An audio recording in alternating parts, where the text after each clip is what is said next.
तो मीडिया ने हमेशा से हमारा किसानों का साथ दिया, इसके लिए हम मशकूर हैं मीडिया के। और आज मुल्क भर में 84वां योम पाकिस्तान मनाया जा रहा है और तमाम पाकिस्तानियों को मुबारकबाद पेश करते हैं। और बाकी जो मीर अली में बलूचिस्तान में जो दहशतगर्दी के हमलों में पाक फौज के जवान शहीद हुए, उनके वर्षा के लिए हम उनके साथ खड़े हैं, उनके शाना बसाना साथ खड़े हैं। और जो शोदा है उनको अल्लाह ताला जन्नतुल फरदौस में जगह अता फरमाए। आपको पता है हमारी फोर्सेस दिन रात पूरे पाकिस्तान में अपनी कोशिशों से मुल्क में अमन लाने की कोशिश कर रहे हैं।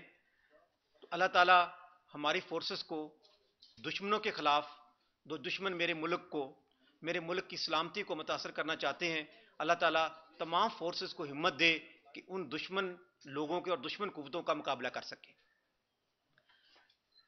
हमारे किसानों के जो इशू हैं, चारों सूबों की जो गवर्नमेंट नई बनी है और प्राइम मिनिस्टर साहब जो अभी इलेक्शन जीत के आए हैं, बने हैं शहबाज शरीफ साहब, उन सबको हम मुबारकबाद पेश करते हैं और चारों सूबाई हुकूमत और प्राइम मिनिस्टर से अपील करते हैं कि इस वक्त जो मुल्क के हालात हैं और इस मुल्क के हालात को माशी तौर से जो अगर आप बाहर निकालना चाहते हैं और जरा मुबादला कमाना चाहते हैं और पाकिस्तान में डॉलर लाना चाहते हैं, तो आपके पास एक ही हल है कि आप ज़राअत पे इमरजेंसी डिक्लेयर कर दें। अगर आपने ज़राअत पे इमरजेंसी डिक्लेयर ना की, ज़राअत को प्रमोट ना किया, तो आप जितनी भी कोशिशें कर लें कि आप डॉलर ला सकते हैं, बाहर से जरा मुबादला ला सकते हैं, वो इसलिए नहीं ला सकते कि यूनिट तो 60 से 70 रुपए है। वो फैक्ट्री मालकान 60-70 रुपए का यूनिट लगा के कैसे दुनिया में कंपटीशन करके आपको बाहर से पैसा लाके दे सकता है। अगर सिर्फ पाकिस्तान को ज़राअत को चारों सूबाई गवर्नमेंट और फेडरल गवर्नमेंट हमारे किसानों के साथ बैठे, हम उनको बताते हैं कि ये हमारी ये फसल है जो बाहर जा सकती है, जिससे डॉलर आ सकता है, उसके लिए हमें ये चीज की जरूरत है। अगर गवर्नमेंट ये हमें प्रोवाइड कर दे, इस टाइम सबसे जो मेन इशू है हमारा, वो है हमारा बिजली के यूनिट का इशू। जो इस टाइम 60 से 70 रुपए यूनिट जो है, हम वो चला के किसान अपनी जो काश्त है वो नहीं कर सकता।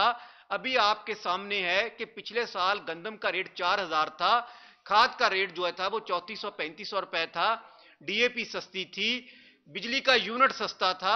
आज वही खाद हमने यूरिया जो 6000 में ली, डीएपी जो 14 से 15000 में ली, और बाकी जो चीजें थी, और वो भी लाइनों में लग के हमारे यहां, और नहरी निजाम का जो सिस्टम है वो बिल्कुल तबाह हो गया है।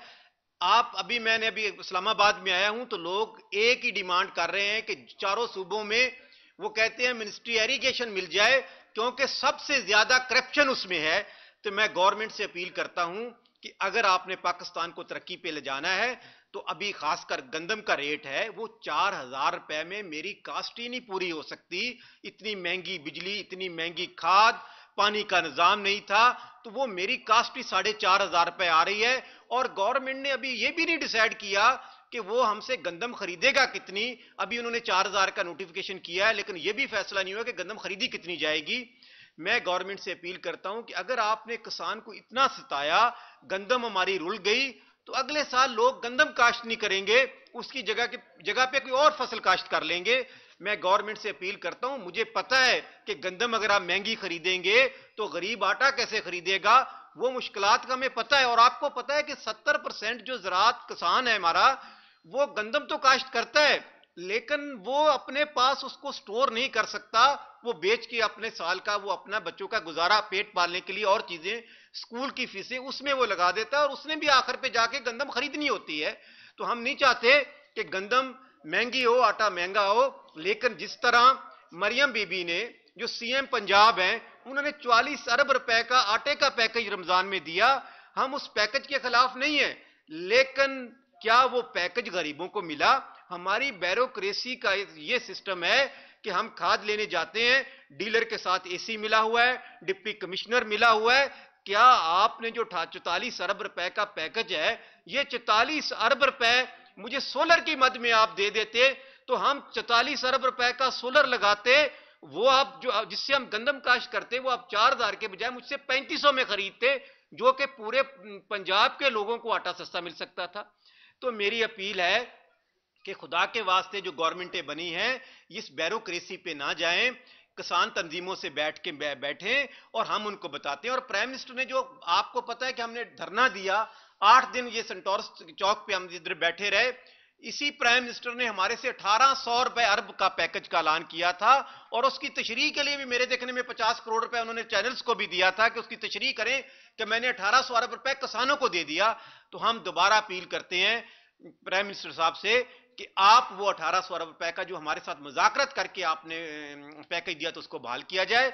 मैं दोबारा गवर्नमेंट से अपील करता हूं कि जब तक किसानों को आप इस इमरजेंसी डिक्लेयर नहीं करेंगे, इस रात पे इमरजेंसी डिक्लेयर नहीं करेंगे, तो ये मुल्क खुशहाली की तरफ नहीं जाएगा। हम किसान हमेशा से, आपको पता है कि 70% जो फौज में बेटे किसानों के हैं, शहीद होके आते हैं तो हमारे गांव में आते हैं, हमारे बेटे भी हमारे शहीद हो रहे हैं। हम फूड एंड सिक्योरिटी को चला भी किसान रहा है और किसान शहादतें भी उनके बेटों की हो रही हैं और ज़राअत में भी वो तबाह बर्बाद हो रहा है। तो मैं गवर्नमेंट से अपील करता हूं कि आपने अभी तक कोई पॉलिसी वाज़ेह नहीं की किसानों के लिए, ना पंजाब गवर्नमेंट ने की, ना सिंध गवर्नमेंट ने की, ना केपी गवर्नमेंट ने की, ना बलूचिस्तान और ना फेडरल गवर्नमेंट ने की। तो मैं गवर्नमेंट से अपील करता हूं कि हम अपने पाकिस्तान के हालात को खराब नहीं करना चाहते। हम तो किसान हमेशा अपने मुल्क के लिए कुर्बानियां दी हैं, लेकिन ईद के बाद अगर हमारे मसाइल गवर्नमेंटों ने हल ना किए तो पर अमन इतजाज करेंगे, खफन पोश इतजाज होगा, सबसे पहले डिवीजन पे करेंगे। और अगर डिवीजन के दौरान, इतजाज के दौरान गवर्नमेंट ने हमारे साथ मुज़ाकरात ना किए तो फिर इस्लामाबाद में सेंटोरस वाला ये धरना 7 दिन वाला कोई धरना नहीं था, इतना बड़ा धरना देंगे। किसान अभी भी लोग हमारे रुलते हैं, वो कहते हैं खालिद साहब आप हमारे चेयरमैन हैं, ये सदर साहब है, मियां मेयर साहब, आप यकीन करो हमें, वो जब भी हमें कॉल करते हैं वो कहते हैं कि हम मर गए हैं, आप निकले, हम आपके साथ हैं। हम सिर्फ गवर्नमेंट नहीं बनी है, इसलिए गवर्नमेंट को आज हम बताना चाहते हैं कि अगर ईद तक हमारे मसाइल हल ना किए तो हम परमन एहतजाज डिवीजन तक रखेंगे और उसके बाद इस्लामाबाद में इतना बड़ा धरना देंगे कि ये उस धरने को ना रोक सकेंगे ना उस वक्त तक उठा सकेंगे जब तक हमारे फिर मसाइल हल नहीं होंगे। बहुत शुक्रिया।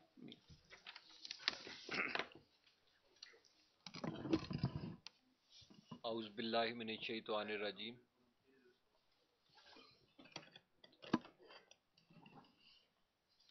औज़ु बिल्लाहि मिनश शैतानिर रजीम। बिस्मिल्लाहिर रहमानिर रहीम। सबसे पहले तो मैं इस्लामाबाद के मीडिया का ख़ास तौर पे शुक्रिया अदा करता हूँ कि उन्होंने हमेशा ही किसान इत्तेहाद को हर लेवल पे सपोर्ट किया।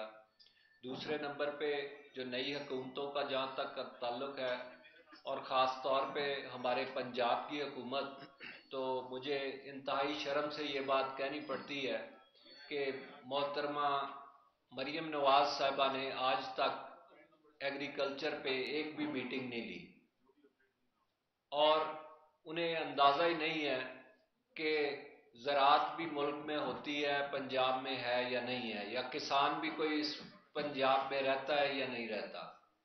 इसी तरह शुगर माफिया ने, शुगर मिलों ने किसानों से गन्ना ले लिया लेकिन उनको पैसे नहीं दिए। बहुत सारी पंजाब की ऐसी मिलें हैं जिसमें कुछ मिलें हुक्मरानों की भी हैं और उन्होंने किसानों की पेमेंट्स नहीं की। उसके साथ साथ वापडा ने यह जुल्म किया कि ये नई हुकूमत के आते ही जो हमारी डेफर्ड अमाउंट की थी किसानों के ट्यूबवेल के बिलों में, जो कि अरसा दराज से उनके इशू थे, एवरेज डाली थी, डिटेक्शन डाली थी, वो डेफर्ड अमाउंट्स को उठा के बिलों में डाल दिया गया और हमारा अभी जो यूनिट रेट है वो तकरीबन 54 रुपए के करीब पड़ रहा है।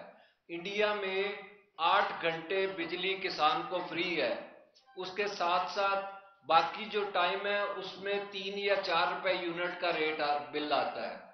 और इसी तरह जो गंदम है, गंदम को भी रिग्रेट किया जा रहा है, उसको रेट नहीं उसका बढ़ाया जा रहा। अगर यही ज्यादती गवर्नमेंट करेगी तो फिर हम मजबूर होंगे कि हम लाहौर भी बंद करें, हम इस्लामाबाद भी बंद करें। हमें कोई शौक नहीं है, हम एहतजाज नहीं करना चाहते। हमारे घरों में भी बच्चे हैं, हमारे भी मसाइल हैं, हमने भी दुनिया में रहना है, लेकिन हम मजबूर होकर एहतजाज की तरफ बढ़ते हैं और नून लीग की हुकूमत ने आते ही हमें मजबूर कर रही है कि हम दोबारा सड़कों पे निकलें और एहतजाज की तरफ जाएं। खालिद बार साहब, ये बताइएगा कि जैसे कि आपने अभी बात की कि गन्नम और सीजन शुरू हो चुका है, कटाई भी तकरीबन बाज़ जगह पे हो चुकी है, मुकम्मल हो चुकी है, पंजाब में अभी शुरू होगी। तो क्या वजह है कि हुकूमत इस बार जो किसानों को इग्नोर कर रही है? क्या जानबूझ के ये इकदाम किया जा रहा है या इसके पीछे कोई माफिया है जो कि हुकूमत में मौजूद है? कौन से वो अवामिल हैं जो कि ये सब कुछ करवा रहे हैं? देखिए जी, हमारे किसानों को आज तक इज्जत बख्शी नहीं गई। उनको कोई पता नहीं वो क्या समझते हैं। और यकीन करें कि छोटा सा कोई इंडस्ट्री का इशू हो, कोई, मैं कहता हूँ कि एक रक्शे वाले यूनियन वाला है, उसको आप कहो तो उसको भी लोग वो रिएक्ट करते हैं। हमें तो बिल्कुल ही हम उन्होंने पूछना छोड़ दिया। गंदम हमारी तैयार है, बड़ी मुश्किल से हमने तैयार किया। मैं अभी सिंध गया था, सिंध में से 1 महीना हो गया, गंदम निकल भी चुकी है और उसमें मैंने देखा लोग रुल रहे थे, गंदम का रेट डिसाइड नहीं था। तो मैं हैरान हूं कि पाकिस्तान के हुक्मरानों को, कि जिसको उन्होंने आगे लेके चलना है उनकी तरफ तवज्जो नहीं दे रहे, और फिर कहते हैं कि हम मालिक मुल्क को इस माशी आगे लेके जा रहे हैं। तो ये बड़ा जुल्म हो रहा है जो किसानों को इग्नोर किया जा रहा है। भाट साहब, ये बताएं, जिस तरह अभी आपने खाद की बात की है, जिस तरह यानी इतनी महंगी खाद डीएपी और यूरिया मिलती रही है और जो खाद फैक्ट्रियां हैं उनको इतनी सस्ती गैस दी